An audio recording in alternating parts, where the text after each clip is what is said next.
Voilà, mesdames et messieurs, bonjour. Je suis heureux de venir pour la première fois, non seulement à Chambéry, mais en Savoie. Je voulais bien sûr remercier chacune et chacun d'entre vous d'être présents ce matin. Je voulais aussi remercier Rose et Gilles, que j'ai rencontrés lors d'un congrès à Caen, en Normandie, il y a 2 ans. Et c'est vrai que très rapidement, quelque chose s'est établi entre eux, ma femme et moi. Et donc, je voulais les remercier très très chaleureusement. Et puis remercier aussi toute l'équipe de médecine symbolique. Et je dois dire que c'est aussi l'énergie que toutes ces personnes dégagent qui a vraiment touché mon cœur. Donc merci 1000 fois à médecine symbolique et puis aussi bien sûr à vous tous ici.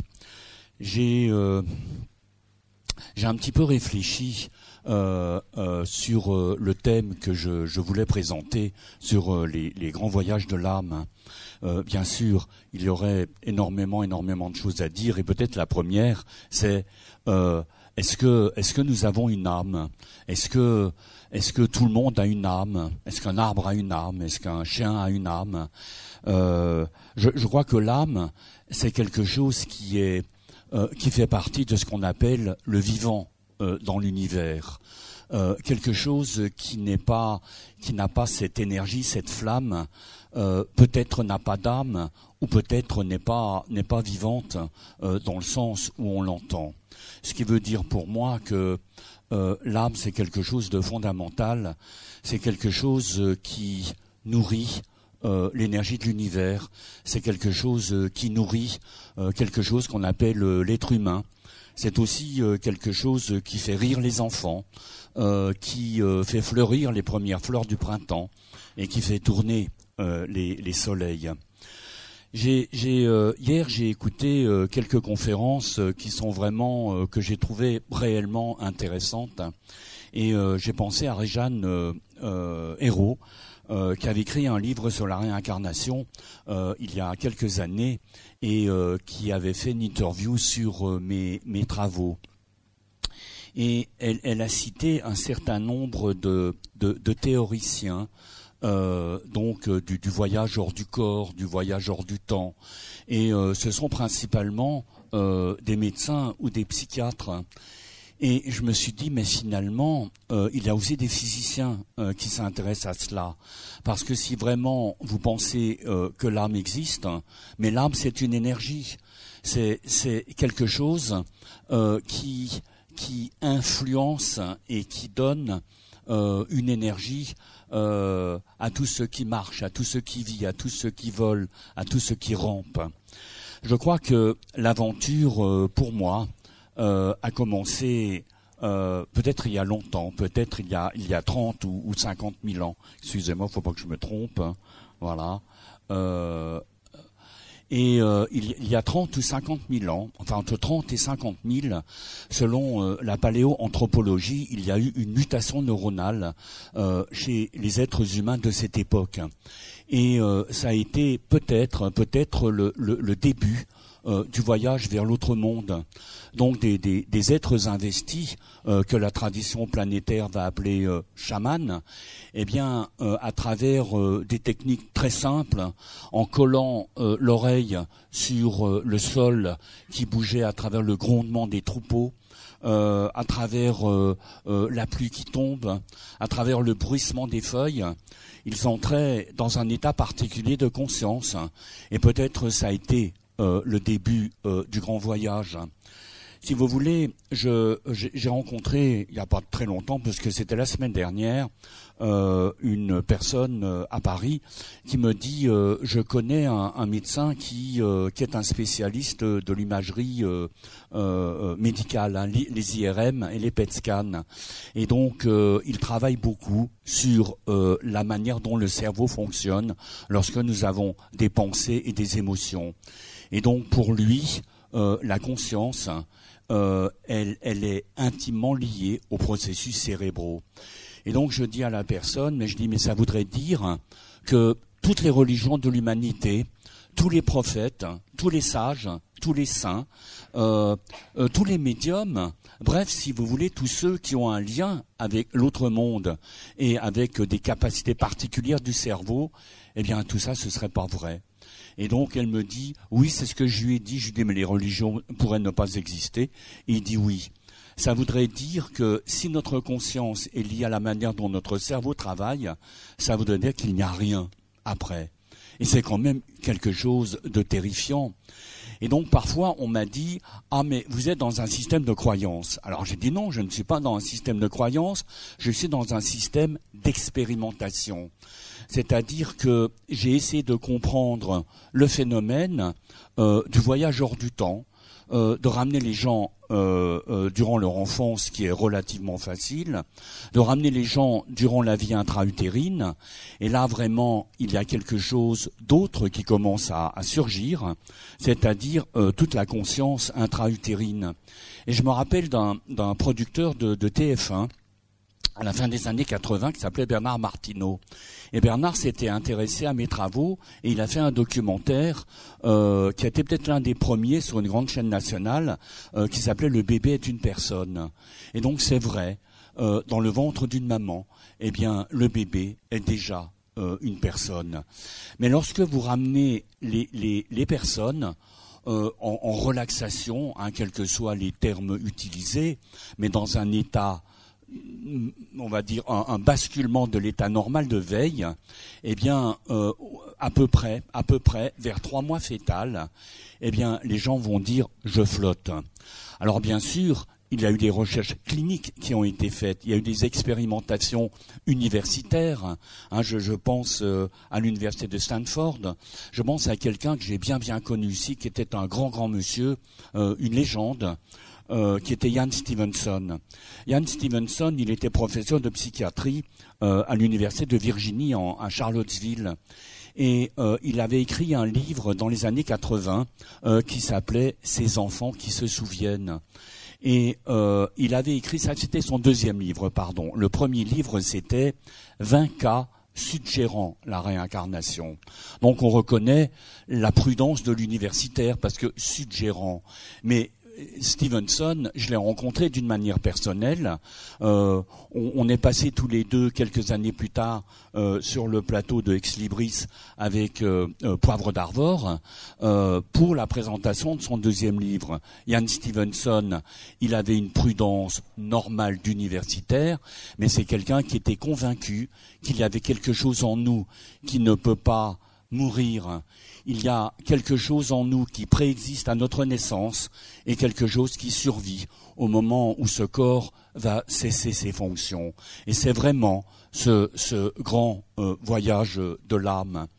Et donc, ce que j'ai trouvé aussi d'intéressant, parce que ma vie m'a amené aux 4 coins de la planète, donc j'ai non seulement travaillé avec des personnes qui avaient un intérêt pour la survie de l'âme après la mort, mais aussi des traditions qui n'ont aucun lien avec une croyance en la survie de quelque chose après la cessation des fonctions du corps physique. Par exemple,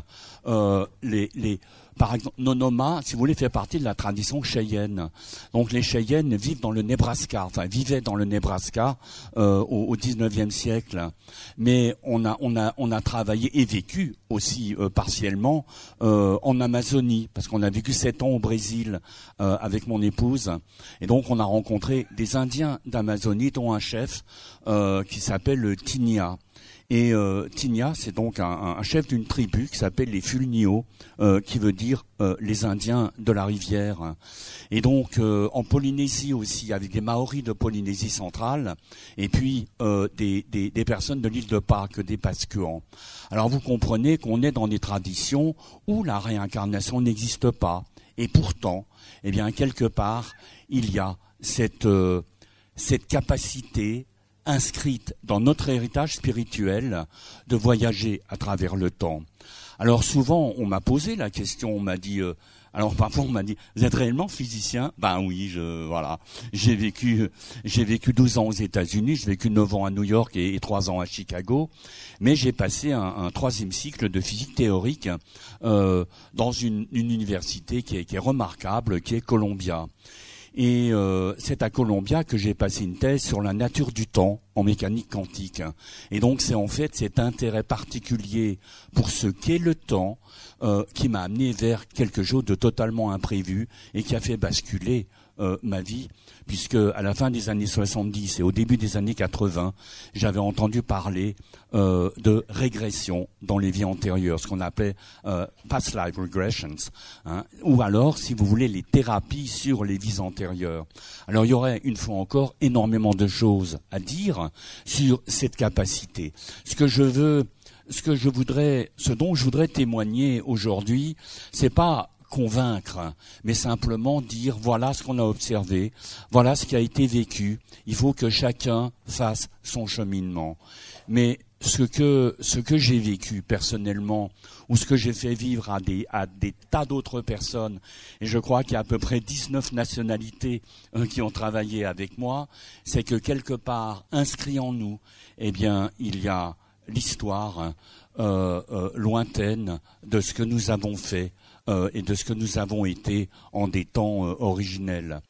Alors vous comprenez, la réincarnation, bien sûr, on peut se poser la question. Est-ce que ça existe? Alors, bon, je vous donne des chiffres, mais les chiffres ne sont pas importants, mais ça veut dire que quelque part, j'ai quand même eu une expérience, j'ai dû faire 12 000 séances de régression. C'est vrai que je n'en ai plus fait beaucoup ces quelques 10-15 dernières années, parce que j'ai fait d'autres recherches sur d'autres axes dont je vais parler tout à l'heure, mais si vous voulez, bien sûr, j'ai eu des gens qui avaient un intérêt, des gens qui venaient pour des problématiques qu'ils n'arrivaient pas à solutionner dans le présent, et puis aussi des gens qui venaient, qu'on a pris en expérimental, qui disaient non, moi je ne crois pas. C'est un système de croyance. Et à un moment donné, quelque chose se produit et la personne va basculer vers un scénario qui n'appartient pas au présent. Et si vous voulez, je l'ai souvent dit, finalement, c'est de la psychanalyse ou de la psychothérapie au niveau de l'âme. Quelque part, une personne, elle va comprendre certains grands axes de sa vie. Alors j'ai essayé d'aller jusqu'au bout de ma démarche, parce que bien sûr, je suis entré dans un domaine que je ne connaissais pas.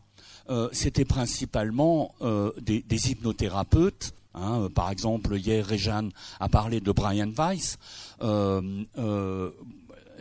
Et si vous voulez, je me suis dit, mais finalement, est-ce qu'il y a réellement une autre manière de travailler et de faire prendre conscience aux personnes qui ils ont été, pourquoi ils sont comme ça? Et donc, je me suis dit, il faut que j'aille vers des gens et vers des traditions qui ont la connaissance, qui enseignent quelque chose qui est tangible. Et donc j'ai fait 20 ans de Kriya Yoga. J'ai fait 4 ans de médecine tibétaine. J'ai suivi la voie du chamanisme traditionnel. À la fin des années 70, on ne parlait pas de chamanisme. Lors de mes études à Columbia, on est entre 73 et 76, je voulais aller voir des Indiens. Do you know our Indians? Indians, no more. Les Indiens, il n'y en a plus. Je disais, où est-ce qu'il y en a des Indiens? Pour l'Américain moyen de cette époque-là, il n'y avait plus d'Indiens. Et donc un jour, il y a des copains qui me disent, tiens, viens, on va t'emmener dans une réserve Cherokee en Caroline du Nord. Alors je dis, c'est loin. Vous savez, moi j'arrivais de Strasbourg, je suis alsacien d'origine. Donc, des années 70, de mon village alsacien jusqu'à Manhattan, c'était un choc culturel, mais aussi un choc au niveau du type d'enseignement dans les universités américaines. Et donc, ils me disent, non, c'est pas loin, et c'est à peu près à 800 kilomètres. Alors, vous voyez, les distances n'étaient pas pareilles. Et en fait, je suis tombé durant une cérémonie de 4 jours chez les Cherokees, qui s'appelle le Trail of Tears, le chemin de larmes.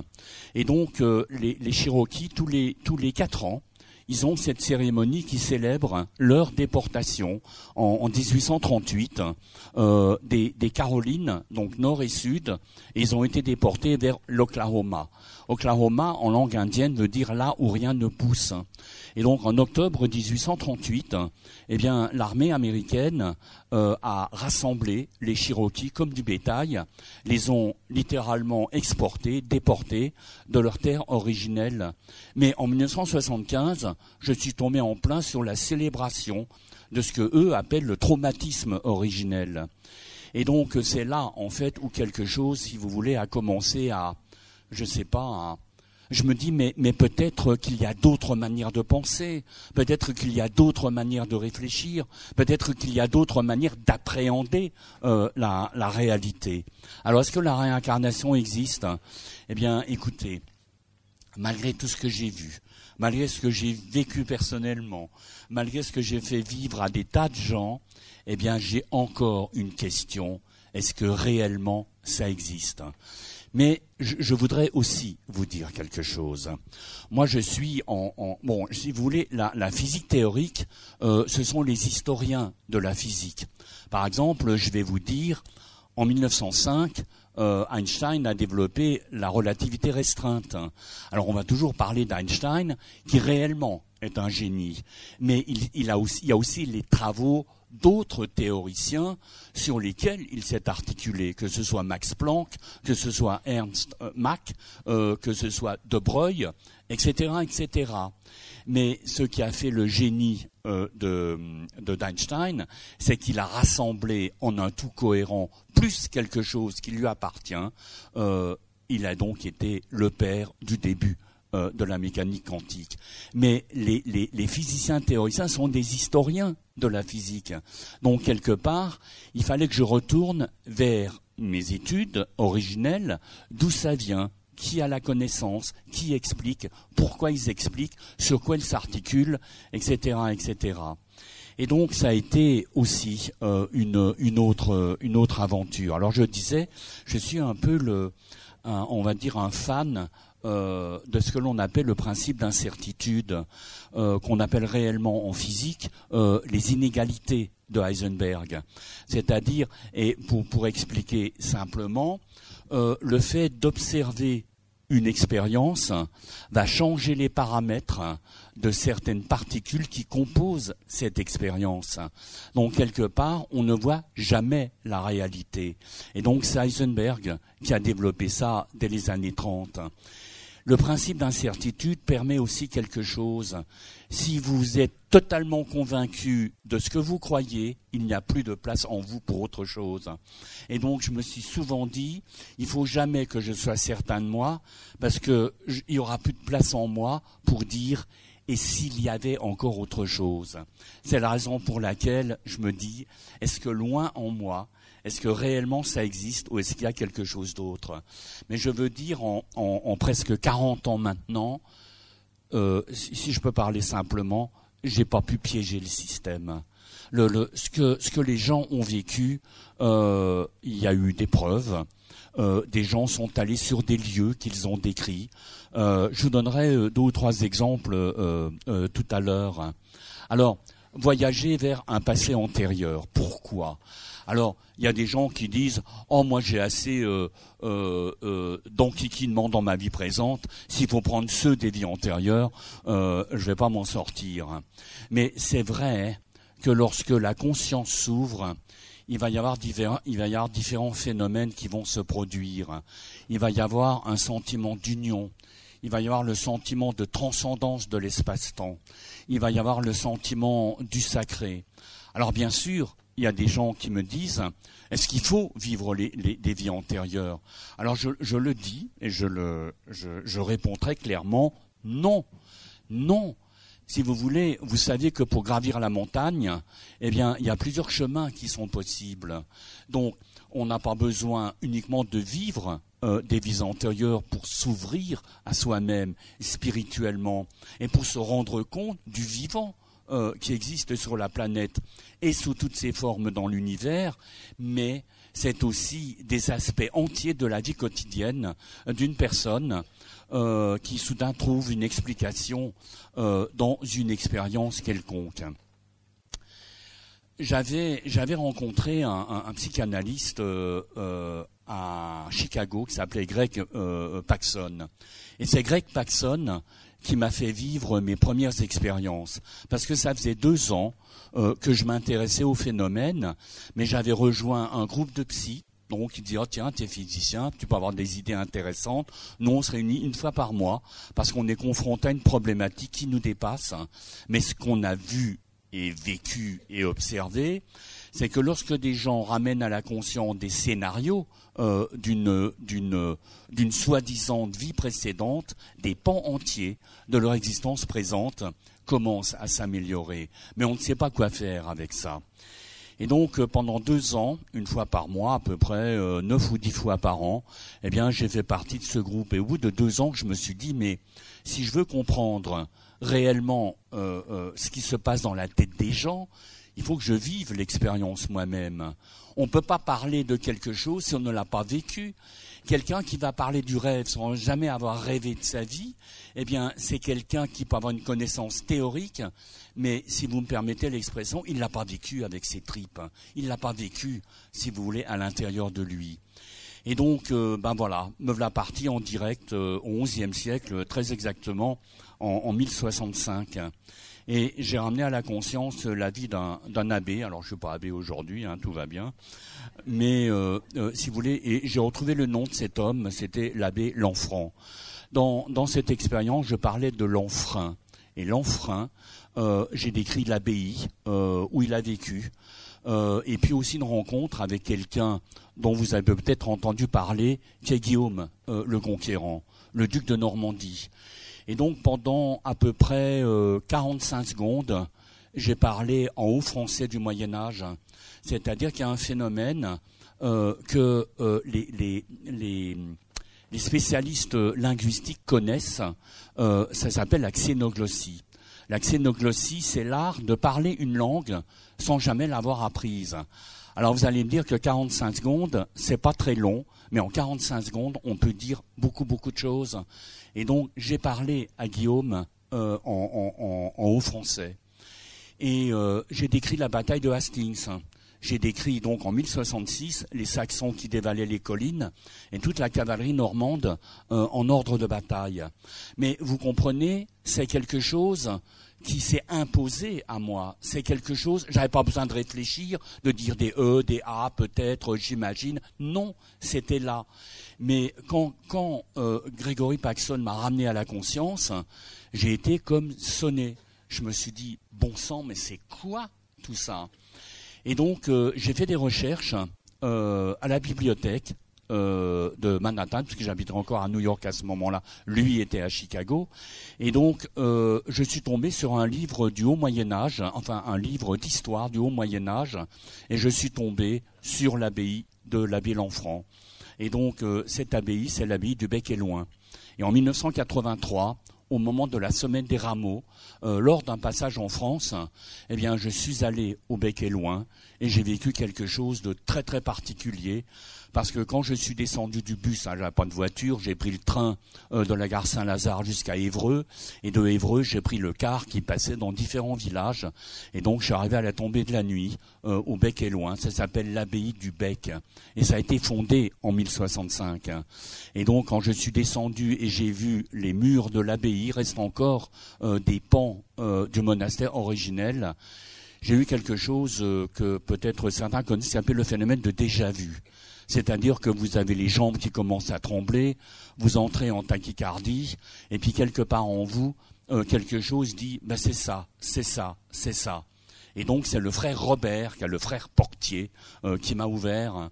Et bien sûr, j'ai pas dit bonjour ici l'abbé Lanfranc en direct du XIe siècle, mais voilà quoi. Et donc, si vous voulez, le frère Robert, lorsque j'ai écrit mon premier livre, Nous sommes immortels, parce que je suis retourné plusieurs fois dans cette abbaye, parce que j'avais aussi besoin de comprendre ce qui m'arrivait et de comprendre ce qu'est la réalité de l'âme. Alors, pour écourter toutes ces histoires, eh bien, je suis Le matin, j'allais à la messe. Ils avaient 5 messes par jour, c'est des bénédictins. Mais j'allais pas 5 fois par jour, mais j'y allais le matin, le midi et à la messe du soir. Mais le matin à 7h, écouter les moines chanter l'amour du Christ, j'ai retrouvé l'énergie christique en moi et que j'avais oublié et rejeté depuis mon adolescence. Parce que quelque part aussi, on parle beaucoup de spiritualité, mais je voudrais vous partager quelque chose avec vous. Si vraiment vous avez une conscience spirituelle, eh bien ça vous donne une force, ça vous donne une ossature, ça vous donne une colonne vertébrale qui vous permet d'avancer dans votre existence. Et pour utiliser un terme que les politiciens ont un peu piqué, c'est de rester droit dans ses bottes. Voyez. Donc, si vous voulez, je ne vais pas trop entrer dans les détails parce que j'ai voilà, quelle heure est-il? J'ai toc, bon, ça va. Mais si vous voulez, il va y avoir trois grandes catégories de personnes. Il va y avoir des gens qui ont des problèmes physiques. Alors, bien sûr, si vous avez mal au genou, c'est pas parce que vous avez le genou explosé dans une vie antérieure, mais si quelque part c'est quelque chose qui est récurrent, qui va, qui vient, qui revient. Vous avez passé des analyses, vous avez vu des médecins, vous avez vu des spécialistes. Ils savent pas, ils comprennent pas. Si quelqu'un me dit j'ai fait ceci, j'ai fait cela, ils savent pas, ils comprennent pas, on n'est pas totalement certain, mais on a un gros doute que ça peut être ce que les yogis appellent un samskara, c'est-à-dire un résidu karmique. Et à partir de ce moment-là, eh bien, il va se passer. Je peux donner un exemple très précis et qui m'a vraiment aidé dans cette carrière. J'ai été contacté il y a longtemps maintenant, il y a, oh là là, ça fait presque 30 ans, enfin il y a 25 bonnes années, par TF1. Parce que TF1 voulait filmer une régression. Alors vous comprenez, moi je suis malgré tout un homme discret. Il y a des choses que je n'ai jamais voulu faire. Et puis en plus, si vous me permettez l'expression, c'était un peu casse-gueule. C'est-à-dire, qu'est-ce qu'ils vont faire avec ça? Et donc, bref, si vous voulez, et c'était Poivre d'Arvor. C'était pour l'émission d'Ex Libris. Mais j'avais rencontré la productrice de l'émission. Et elle dit...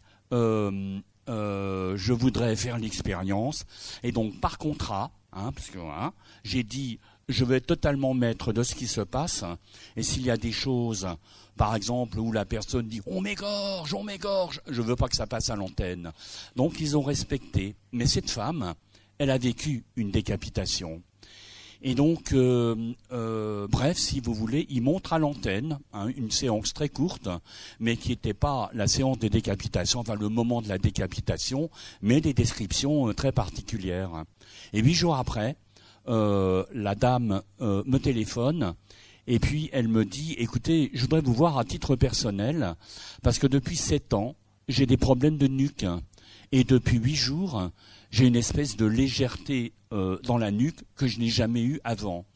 Alors, j'ai vu plusieurs ostéos, j'ai vu des rhumatos, on m'a donné des anti-inflammatoires, on m'a dit que c'était la 3e cervicale qui se décalait sans arrêt, mais ça va, ça vient, je suis tranquille 2 mois, ça revient, ça repart, etc., etc.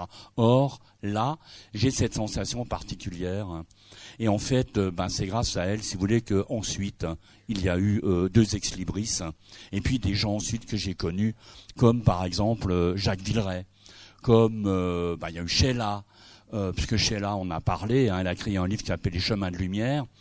Il y a eu Christophe Lambert, qui a aussi été un homme très très particulier, puisque c'est l'immortel de Highlander.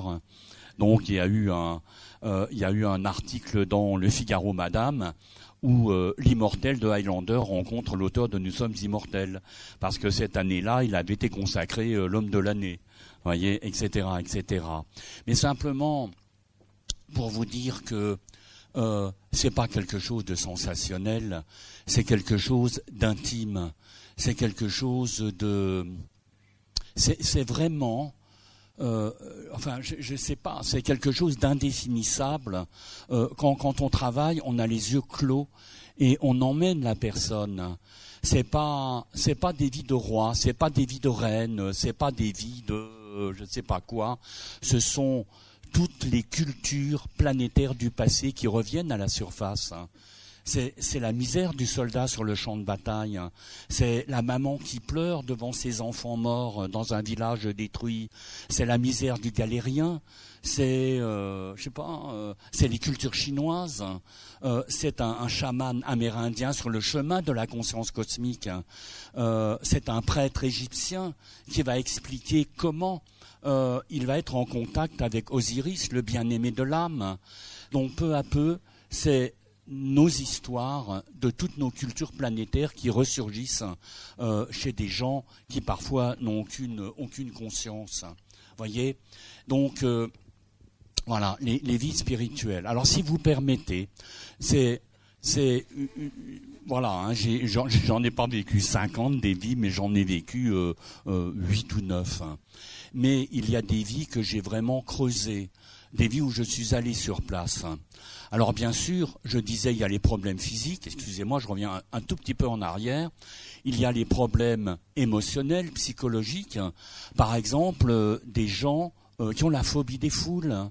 J'ai rencontré des gens qui disaient j'ai un sentiment de suffocation dans les foules, je peux pas. À l'extrême, une dame qui arrivait à 10h moins le quart à l'ouverture d'un grand magasin à Paris. Dès que les portes s'ouvraient, elle faisait ses courses en vitesse parce qu'elle avait des points de repère. Et vers 10h15, 10h20, quand les gens commençaient vraiment à arriver, eh bien, elle ressortait. Et donc, quelque part, qu'est-ce qu'elle va revivre? Eh bien, elle va revivre une mort, si vous voulez, lapidée par une foule en furie, quoi. Donc, quelque part, une partie primitive de son cerveau, qu'on appelle le réseau amygdalien, va commencer à sonner l'alarme et à dire « danger, danger, danger ». Donc, il fallait voir ce qui était inscrit non seulement dans ses corps d'énergie, non seulement au niveau de ses mémoires corporelles, mais aussi dans un réseau primitif du cerveau qui est le réseau amygdalien. Un peu de personnes ont travaillé sur ce réseau qui a vraiment qui provoque des piratages neuronaux. On a beaucoup travaillé sur les structures primitives du cerveau. Et donc, quelque part, lors d'une expérience, eh bien, je décris l'Égypte. Et je décris une salle hypostyle. C'était en 1984. J'étais jamais allé en Égypte. Je descends un couloir souterrain. Alors il y a un couloir comme ça, et puis j'arrive devant une porte. La porte, elle s'ouvre, et là il y a un homme assez grand, assez ascétique, et il me montre un sarcophage vide. Et donc je décris, parce qu'il y a encore Gregory Paxson. So, what are you doing now? Alors j'ai dit, je m'allonge dans le sarcophage. Mais dans le sarcophage, je décris des inscriptions. Et par la suite, j'ai su que c'était le livre des portes et le livre des cavernes. C'est-à-dire que vous avez des inscriptions dans certains sarcophages rituels où en fait le prêtre va psalmodier, non pas ce qu'on appelle des mantras, parce que mantra c'est un terme sanskrit, mais ce qu'on appelle dans la liturgie pharaonique des lamentations. Et donc il va se lamenter. Et je décris 6 fleurs de lumière disposées 2 triangles, un la pointe vers le haut et l'autre la pointe vers le bas. Donc ça fait 6 fleurs. Et donc ça commence à tourner de plus en plus vite. Et tout à coup je me sens aspiré. Et voilà, je vois une femme très très belle, nue, avec une tête de lionne. Et la lionne, elle essaie de me déchirer, littéralement. Et donc, il se passe, je sais pas, une espèce de lutte, et tout à coup, j'entre dans une lumière, et j'entends dans ma tête, « Tu es arrivé vers le bien-aimé de l'âme ». Donc pareil, je reviens, mais je n'avais aucune connaissance de l'Égypte. En 1986, je tombe sur un livre d'un égyptologue qui s'appelle Max Guillemot.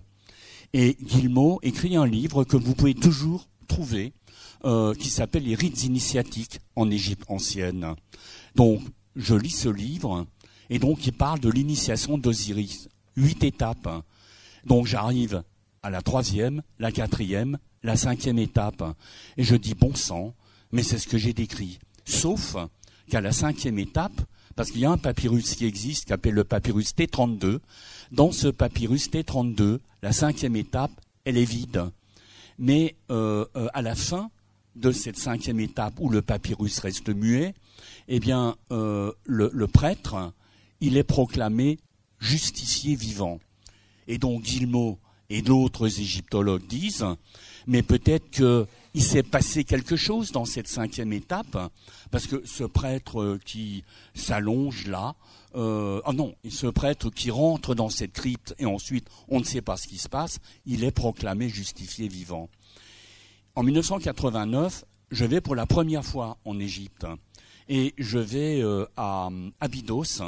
Abydos, c'est le saint des saints de tous les temples en Égypte, parce que lorsque Osiris a été découpé en morceaux par son frère Seth, eh bien, il a jeté les morceaux de son frère Seth dans le Nil. Et donc Isis, qui est devenue veuve, elle va chercher les morceaux de son époux et elle va trouver son cœur à Abydos. Mais pour les Égyptiens anciens, l'âme était dans le cœur. C'est-à-dire que symboliquement, l'âme d'Osiris dort en Abydos. Et donc, je vais dans ce temple, et voilà, encore, ce n'était pas un phénomène de déjà-vu, mais une grande émotion. Je sors du temple par derrière, et je marche dans les sables, je ne sais pas pourquoi. Et tout à coup, j'arrive dans une espèce de, si vous voulez, dans le désert, à 500 mètres, il y a un temple, à moitié enfoui dans les sables. Et donc, si vous voulez, je le vois comme ça. Si vous voulez, moi, j'étais assis au bord, si vous voulez, de cette espèce d'ensablement. Je suis assis par terre. Et juste en face de moi, parce qu'on ne peut pas descendre dans le temple, hein, ils ont mis des barrières, il y a un corridor. Et je dis, mais c'est le corridor que j'ai décrit dans la régression de 1984. La technique des fleurs de lumière, je l'ai utilisée et je l'ai enseignée. Vous pouvez sortir hors de votre corps avec cette technique. Donc vous comprenez, ce qu'on a aussi trouvé, c'est qu'on peut ramener des techniques du passé pour les utiliser au présent. Et donc quelque part, eh bien lui, c'est le Dieu bon, c'est le Dieu au cœur arrêté, c'est Osiris. Et quelque part, qu'est-ce qu'ils ont fait, les Égyptiens originels? Pour eux, l'Égypte réelle se trouve dans la Voie lactée. Et donc, ils ont essayé d'inscrire la demeure de leur Dieu sur la terre d'Égypte. Vous regardez la constellation d'Orion. Orion, on l'appelle l'archer. Mais il y a 3 étoiles à la ceinture de cette constellation. Voyez ? Qu'est-ce qu'ils ont fait, les Égyptiens? Sur le plateau de Gizeh, ils ont reproduit les 3 étoiles de la constellation d'Orion, c'est-à-dire la demeure d'Osiris. Alors je ne veux pas aller plus loin parce que là on en a encore pour jusque dans l'après-midi, hein. Mais je vais simplement vous donner l'année dernière au mois de mai avec ma femme, c'était notre 22e voyage en Égypte, hein. Et c'est vrai que quelque part, mis à part les problèmes gouvernementaux, etc., hein, parce que si vous voulez, c'est devenu une dictature en Égypte, et il faut le savoir, hein, mais c'est vrai que c'est notre maison. On y a vécu des choses, on a emmené des gens, et vraiment, ça a été l'une des grandes religions de l'humanité. Et donc, lorsque les premiers érudits grecs vont arriver vers le 5e siècle avant Jésus-Christ, la grande Égypte pharaonique, elle avait déjà un petit peu disparu. Mais il restait encore quelques initiés. Donc il y a un érudit qui s'appelle Osiris qui va rencontrer un des derniers grands initiés égyptiens. Et il va lui dire, voilà, là-haut, c'est la demeure d'Osiris, la constellation d'Orion. Mais nous, on l'appelle le champ de roseaux, ou on l'appelle le Ro Sétaou. Mais les érudits grecs ont transcrit champ de roseaux par les Champs-Élysées. C'est-à-dire que les Champs-Élysées parisiens ont un lien direct et entier avec la constellation d'Orion. Et c'est peut-être aussi d'une manière subtile la raison pour laquelle il y a l'obélisque de Luxor, place de la Concorde. L'autre obélisque se trouve au temple de Luxor. Alors vous ne le savez peut-être pas, mais le président Mitterrand, qu'on a vu à Assouan, parce que Mitterrand a lu Guérison spirituelle et immortalité, qui se trouve chez le libraire là-haut. Excusez-moi pour le coup de pub en passant. Non, mais je le dis parce que il était hors impression. Moi-même, je savais pas qu'il l'avait réédité. Bref. Et donc, si vous voulez, Mitterrand, il a redonné l'obélisque de la place de la Concorde au gouvernement égyptien. C'est-à-dire que ce qui se trouve juste dans le carré de l'obélisque de la Concorde, c'est terre égyptienne, ou plus exactement, terre pharaonique. Donc, les vies spirituelles, si vous voulez, eh bien, elles permettent aussi cette compréhension que quelque part, nous avons été, nous sommes et nous serons. Et quelles que soient nos convictions, dans un sens ou dans l'autre, je sais qu'il y a quelque chose en nous qui ne peut pas mourir. C'est Lavoisier qui disait, le pauvre, avant d'être guillotiné en 1776 ou 78, et vous vous en rappelez peut-être, rien ne se perd, rien ne se crée, tout se transforme. Donc quelque part, nous sommes des êtres en transformation. Alors, il y a aussi, là c'est un peu mon deuxième volet, il y a aussi quelque chose sur lequel on a beaucoup travaillé. Alors, je suis pas là pour vous dire je fais ceci, je vois cela, etc. Mais peut-être à travers les expériences que j'ai vécues au fur et à mesure des années, il y a une espèce de machinerie qui a commencé à se mettre en route dans ma tête. C'est-à-dire que j'ai commencé à voir les corps d'énergie et à voir la lumière autour des gens. Alors c'est non seulement cette espèce de bande lumineuse, mais c'est aussi des informations qu'une personne a vécues. Hier, par exemple, quand Réjeanne a parlé d'une âme qui commençait sa descente, si par exemple une dame va voir un médium, le médium va dire « Madame, vous allez voir un enfant ». Et la dame, elle va dire oh bah écoutez, j'ai déjà 4 enfants, merci, j'ai déjà donné.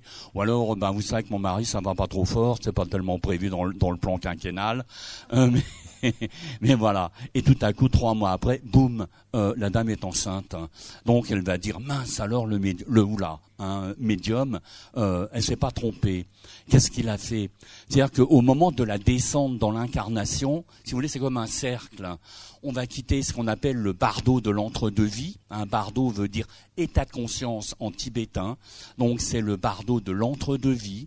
Va faire son choix ou son refus d'incarnation, parce qu'il y a des refus d'incarnation, et à ce moment-là va commencer sa descente. Mais la maman n'est toujours pas enceinte, va descendre, et 4 à 6 mois plus tard, il va y avoir le moment de la conception. Or, si vous voulez, pendant la descente, on va dire techniquement que la maman est enceinte astralement. Quelque part, l'empreinte de l'âme qui est en train de descendre est déjà dans le corps astral de la maman. Et si une personne a ce qu'on appelle des capacités spéciales, elle va dire « Madame, vous allez avoir un enfant », parce qu'il a ou elle a détecté une énergie, en fait, qui est en train de descendre. Alors, si vous voulez, on a commencé, parce que 20 ans de Kriya Yoga, 4 ans de médecine tibétaine, on travaille à un moment donné sur la structure vibratoire et de l'être humain et de l'univers. Donc, on va commencer à comprendre comment nous sommes structurés. Mais alors, pour être simple, le corps éthérique, voyez, alors guérisseur visionnaire, là aussi, il y a des moments, c'est remarquable. On va dire, dans un état particulier, pathologie parle-moi. Parce qu'une pathologie quelconque, c'est une information. Une information, c'est une conscience. Donc on va parler à la conscience de la problématique. Parle-moi, raconte-moi, qu'est-ce qui t'a donné vie, qu'est-ce qui t'a généré, etc., etc. Donc on va parler de guérisseur visionnaire. On va parler de mutation neuronale de l'avenir. Est-ce que vous avez la capacité de médiumnité? Alors je peux vous assurer et j'affirme que oui, ça fait partie de notre legs, ça fait partie de notre héritage spirituel. Alors je vais vous expliquer l'une des clés de la médiumnité. Au centre de notre crâne, dans ce que les anatomistes appellent le 3e ventricule cérébral, qui est une petite grotte dans la tête et qu'on appelle, dans la tradition védique de l'Inde, la caverne de Brahma, vous avez un petit champignon qui s'appelle la glande pinéale. Il y a à peu près une 15aine d'années, le département de neurologie de l'université de Sao Paulo, au Brésil, ils ont découvert que notre glande pinéale, eh bien, c'était un minéral vascularisé. C'est-à-dire que quelque part, dans votre tête, vous avez un petit caillou, et c'est un minéral qui s'appelle apatite. C'est A-P-A-T-I-T-E, apatite. Et donc, l'apatite, il y a deux types. Il y a celle qui est opaque, et puis la variété gémologique, elle est bleu ciel, enfin un bleu un petit peu soutenu entre le bleu de Prusse et le bleu ciel. Et donc, si vous voulez, lorsque cette glande hormonale, elle est activée, elle va libérer une hormone, lorsque la glande pinéale est activée, et elle va libérer une hormone qu'on appelle la diméthyltryptamine, en abrégé la DMT. Et la DMT, elle génère des états visionnaires. Vous voulez devenir médium? Activez votre glande pinéale et faites-lui sécréter de la DMT. Vous allez voir. Alors vous allez me dire comment on fait. Et c'est là où le secret, bien sûr, n'est pas révélé. Voilà. Rien de commercial dans l'histoire, bien sûr. Voilà. Non, mais voilà. Si vous voulez, moi j'ai vraiment essayé de traquer et de séparer le vrai du faux ou l'à peu près de la fabulation. Vous voyez, vraiment de voir ce qui était possible et puis ce qui reste du domaine de la supposition, de l'à peu près, etc. Vous voyez, donc on va parler de thérapie énergétique et puis de thérapie quantique, c'est-à-dire vraiment les sciences de la lumière. Alors là aussi, si vous voulez, ça pourrait être une conférence, voilà. Mais nos corps d'énergie, on suppose que le corps éthérique, le premier, qui porte son nom juste, c'est un corps qui est éthérisé, eh bien, il est fait de particules qui se déplacent à une vitesse supérieure à celle de la lumière. Et donc, ces particules, l'université de Stanford qui travaille là-dessus, les ont appelées les tachyons. Tachyon, ça veut dire, en grec, ce qui va vite. What goes fast, voyez. Mais si ce sont des particules supraluminiques, vous comprenez que la lumière, elle contient et elle véhicule des informations. C'est-à-dire que quelque part, tout autour de nous, il y a l'histoire entière de notre existence. C'est la raison pour laquelle, quand quelqu'un est allongé, on monte, si vous voulez, jusqu'à à peu près 80-90 centimètres. Et c'est l'histoire entière de la personne qui commence à défiler. Et on va dire maintenant, je comprends pourquoi vous avez cette problématique. Donc, depuis quelques années, on va commencer à parler de médecine informationnelle ou de thérapie informationnelle. Je vais vous donner un exemple. En 2015, j'ai été invité par l'université de Milan pour un colloque sur les nouveaux paradigmes scientifiques des 15 à 20 prochaines années. Donc on est à l'aube des années 2030-2035. Quels vont être les modèles scientifiques? Donc moi j'ai choisi dans un environnement universitaire de parler d'univers tachyonique. Alors bien sûr, à chaque fois que j'utilisais un terme particulier, il fallait que je cite mes sources.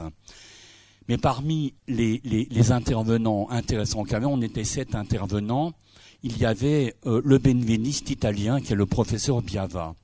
Et donc c'est un oncologue réputé en Italie et j'ai été passionné par ce qu'il a dit. À un moment donné, il dit « Nous savons aujourd'hui que le cancer est une erreur de programmation de la cellule, mais nous ne savons pas où et à quel niveau se situe l'erreur. » Et donc je me suis dit « Bingo !» Et donc quand j'ai développé les univers tachyoniques, j'ai dit « Mais ce sont des réseaux mémoriels qui, eux, vont organiser la pathologie. » Donc les gens qui connaissent ce travail, eh bien, qui ont eu un cancer et qui s'en sont sortis, parfois vont dire « Je viens pour voir si l'information qui a généré le cancer n'existe plus. » Alors bon, il faut faire attention parce que si vous dites « Non, tout est clean, tout est OK. » Donc, moi, je sais où est ma place et où commence la médecine. Donc, je ne suis pas en confrontation avec la médecine, mais simplement, je sais que la pathologie, le désordre émotionnel, eh bien, il est inscrit dans nos corps d'énergie. Alors, bien sûr, on va parler aussi de corps astral. Voilà. Voyez, regardez. Le corps éthérique, c'est l'histoire de la personne. C'est le dernier rempart avant la pathologie. Lorsque Rose et Gilles ont parlé d'endroits sacrés, et lorsque, je crois, c'est Gilles parlait de l'élévation vibratoire sur un lieu sacré, c'est totalement et entièrement vrai. Lorsque vous montez votre taux vibratoire, c'est-à-dire la densité de la zone dense du corps éthérique, le corps éthérique, il va fonctionner comme en pyrolyse. Il va essayer de stopper une information qui descend de manière à ce que l'information ne s'inscrive pas au niveau physique. Et ça, c'est de la mécanique quantique. C'est-à-dire qu'en mécanique quantique, on travaille sur des réseaux informationnels. Et donc, quelque part, eh bien, l'être humain, vous et moi, et les autres copains partout, eh bien, nous sommes de gigantesques réseaux d'informationnels complexes. Et donc, si nous permettons une purification des mémoires ou des réseaux mémoriels toxiques, eh bien, à ce moment-là, le corps éthérique, lui, peut remplir entièrement son office. Je voulais simplement donner une explication, enfin, une indication complémentaire.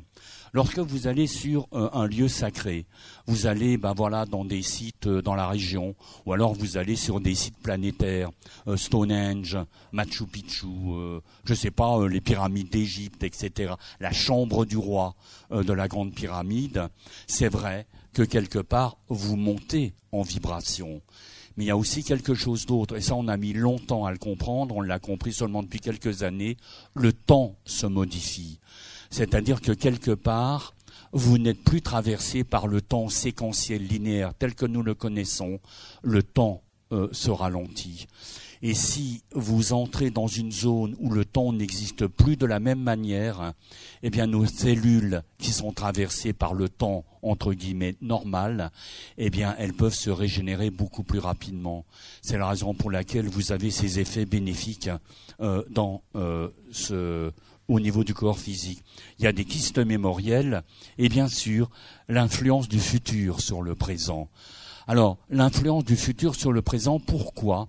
Parce que le corps éthérique, il a une vision entre 6 à 18 mois dans le futur.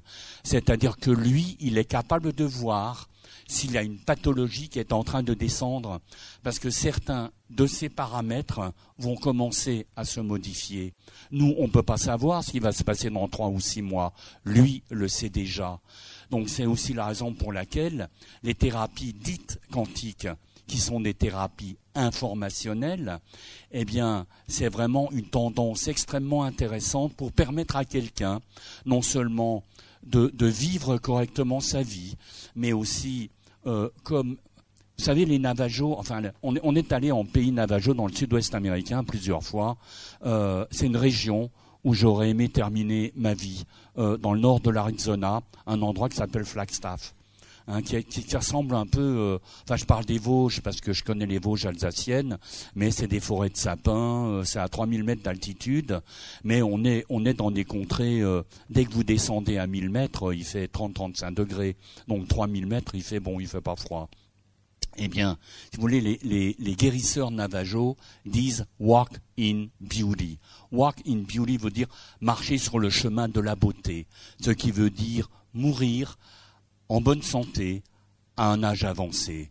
Tout le monde n'a pas envie de partir trop tôt, parce qu'on a toujours des choses à terminer. C'est pas le moment, mais vous comprenez que si on va vers un âge avancé, et puis dans un état de santé qui est ce qu'il est, eh bien, on a envie que ça aille un petit peu mieux.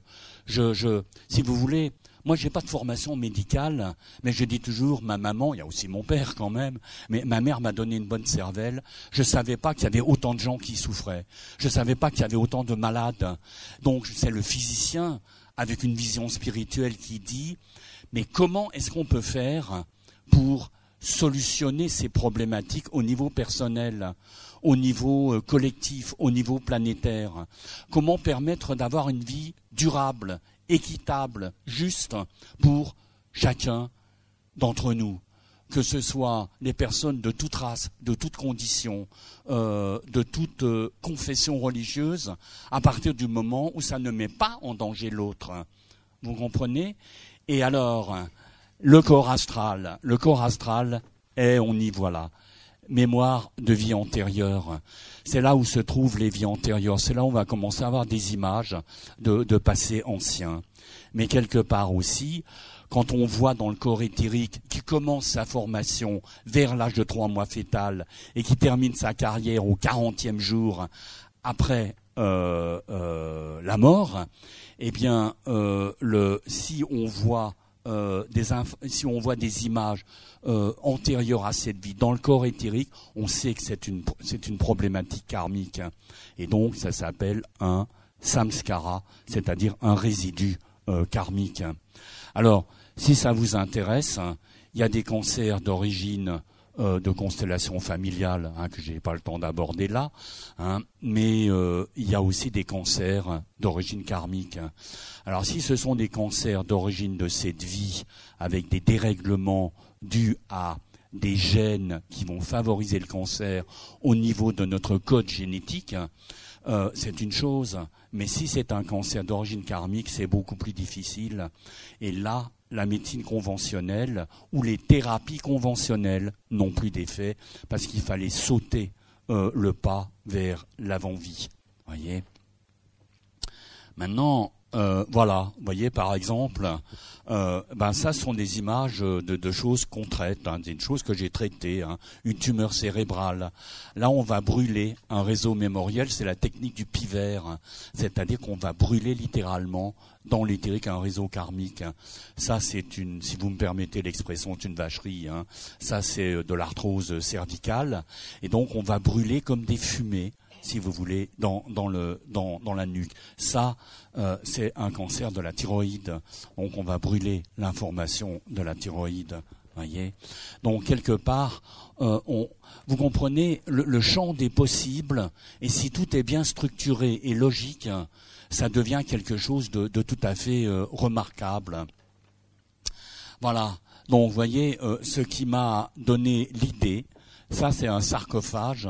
Et donc, quelque part, je voulais peut-être pas nécessairement la montrer, mais je voulais vous montrer des montages qu'on a fait des cryptes minérales. La personne, elle est allongée dans un arrangement de cristaux qui ont la forme d'un cartouche égyptien, 70 cristaux, 7 qu'on appelle la couronne étincelante, et puis un cristal maître, et donc il y a tout un protocole d'activation, et à ce moment-là, vous êtes dans quelque chose qu'on appelle une respiration d'univers. Alors je vais vite, voyez. Maintenant, c'est ma dernière. Quelle heure est-il? J'ai encore combien de temps? Oui, voilà, j'ai encore 43 secondes. Non. Bon, je peux encore avoir 10 minutes, D'accord. 10 minutes? D'accord, voilà. Alors, voilà, comment arriver réellement à une forme de conscience spirituelle? Vous comprenez, si on raisonne avec notre hémisphère gauche, l'hémisphère gauche, il nous sert à mettre la fourchette dans la bouche et pas dans l'oreille quand on mange. Il vous a servi à venir ici dans cette salle et pas à aller au commissariat pour dire je viens pour le congrès de la médecine symbolique. Vous voyez, c'est lui qui vous a permis de venir ici, de trouver une place de parking, etc. Mais une véritable conscience spirituelle, eh bien, il fallait aller vers quelque chose qui était un petit peu plus loin, c'est-à-dire l'intelligence du cœur. Dans l'intelligence du cœur, on a fait, ça fait depuis 2003 que je travaille dessus. Alors pour être ultra bref, votre cœur contient un petit réseau neuronal, c'est-à-dire qu'il a un petit cerveau. Votre cœur pense, réfléchit, mémorise et prend des décisions qui sont indépendantes du néocortex. La deuxième chose, ce cœur, eh bien, il va avoir ce qu'on appelle une variabilité cardiaque. C'est-à-dire que si je prends votre tension maintenant, vous allez avoir 125, 83 par exemple, c'est-à-dire 12,8, 8,3. Ensuite, si je la reprends dans 2 minutes ou dans 5 minutes, vous allez avoir 115, 72. Il va y avoir une variabilité. Maintenant, à l'intérieur d'un battement cardiaque, vous allez avoir tous ces signaux. Il va y avoir à peu près entre 40 et 60 microsignaux électriques dans un battement cardiaque. Mais l'étude de la neurocardiologie a démontré que l'immense majorité des gens fonctionnent de cette manière, c'est-à-dire qu'on est en incohérence neurocardiovasculaire. Votre tension va varier sans arrêt et il va y avoir une variabilité à l'intérieur de chaque battement cardiaque. Et donc on a compris que c'était un langage que le cœur envoyait vers notre cerveau. S'il est incohérent, il va envoyer cette incohérence vers notre cerveau qui va le répercuter vers tous les organes périphériques. Mais s'il est cohérent, ce qu'on appelle la cohérence neurocardiovasculaire, eh bien, il va commencer à rassembler tous les sous-systèmes corporels comme un orchestre symphonique. Et à ce moment-là, il y a des implications sur la santé, sur l'architecture émotionnelle et aussi sur la manière dont nous nous percevons en tant qu'être humain et la manière dont nous percevons les différentes problématiques qui jalonnent notre existence. Alors je vous ai montré ça, je ne sais pas si vous le voyez, mais c'est ce qu'on appelle une onde stationnaire. Alors pourquoi j'ai voulu vous montrer ça? Vous voyez, vous avez 3 grandeurs électriques qui sont déphasées. Vous voyez, elles sont là. Mais la résultante de ces 3 grandeurs, c'est une onde fixe. Vous voyez, l'amplitude, elle ne bouge pas. Et donc, qu'est-ce qui maintient l'ordre dans l'univers? Eh bien, ce sont les ondes stationnaires, qu'on appelle aussi faussement un peu des ondes Tesla. Mais lorsque vous êtes en cohérence cardiaque, eh bien, votre cœur génère un code cardiaque qui est identique à une onde stationnaire. C'est-à-dire que quelque part, lorsque vous savez vous mettre en cohérence cardiaque, eh bien, vous êtes en synchronisme avec l'ordre qui existe dans l'univers. Et peut-être pour la première fois réellement dans notre existence, tous les organes qui nous composent, eh bien, fonctionnent, j'allais dire, comme une seule femme. On peut dire un seul homme maintenant parce que, à cause de l'écoféminisme qui surgit. Voilà. Et donc, ce que je vous propose, c'est un exercice court de cardio-méditation. Et ce que je vous propose, donc, on va mettre le son. Là, j'en ai pour 1 minute 30. Là, voilà. Et puis, donc, ce que je vous propose, c'est de vous mettre vraiment, c'est de vous synchroniser à la vie de l'univers, de synchroniser l'ordre, la beauté, l'allégresse et la joie qui existent dans l'univers. Si vous savez le faire, vous n'aurez même plus besoin d'un son après, parce qu'il y a un son que j'ai créé, ça m'a mis 18 mois pour le créer, mais vous allez peu à peu, si vous voulez, entrer réellement en lien avec l'élégance du vivant sous toutes ses formes dans l'univers. On peut mettre le son, Patrick? Alors, il faut... Voilà. Alors, si vous le voulez bien, voilà, vous avez une position confortable, vous avez les pieds bien d'aplomb sur le sol. Vous pouvez avoir vos mains posées sur les cuisses, soit les paumes vers le firmament ou sur vos cuisses, comme vous le voulez, comme vous le sentez. Vous avez les yeux clos. Vous vous laissez aller. Vous avez les épaules souples. Et je vais compter de 10 à 1. 10, 9, 8, 7, 6, 5, 4, 3, 2 et 1. Voilà, votre corps est calme, votre corps est tranquille. Sans effort de votre part, c'est juste une pensée. Vous allez basculer votre centre de conscience de votre tête vers votre cœur. Ce cœur qui aime, ce cœur qui pense, ce cœur qui vit. Et vous allez penser, je respire à travers mon cœur, le son que j'entends, c'est le son de cohérence cardiaque, c'est le son que votre cœur émet dans votre poitrine. C'est un son cohérent, mais vous allez aussi penser, je respire à travers mon cœur, force, dynamisme, élégance de l'univers. Force, dynamisme, élégance de l'univers. Nous respirons, nous, les uns et les autres, force, dynamisme, élégance de l'univers à travers notre cœur, à travers notre corps, à travers notre être, de manière à ce que notre radiation, notre rayonnement s'étale vers nos voisins, les autres personnes. Cet endroit de Chambéry,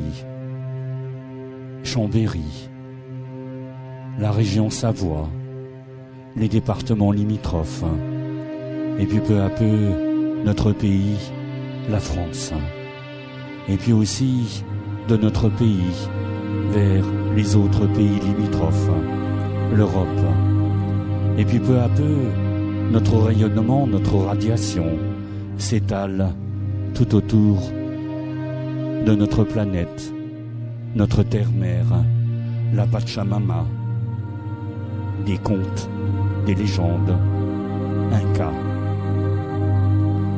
Et nous faisons un avec l'univers. Je suis un avec moi-même, avec l'univers. Je reste silencieux quelques instants.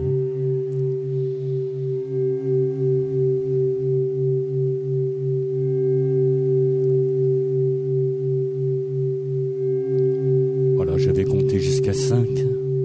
À 5, vous prendrez une respiration profonde. 1, 2, 3, 4 et 5. Vous prenez une respiration profonde, vous ouvrez les yeux, vous faites une reconnexion entre votre conscience terrestre et la conscience lumineuse de votre âme. Mesdames et messieurs, merci mille fois et que la vie soit comme une bonne mère pour vous, qu'elle vous protège et qu'elle vous montre la voie juste.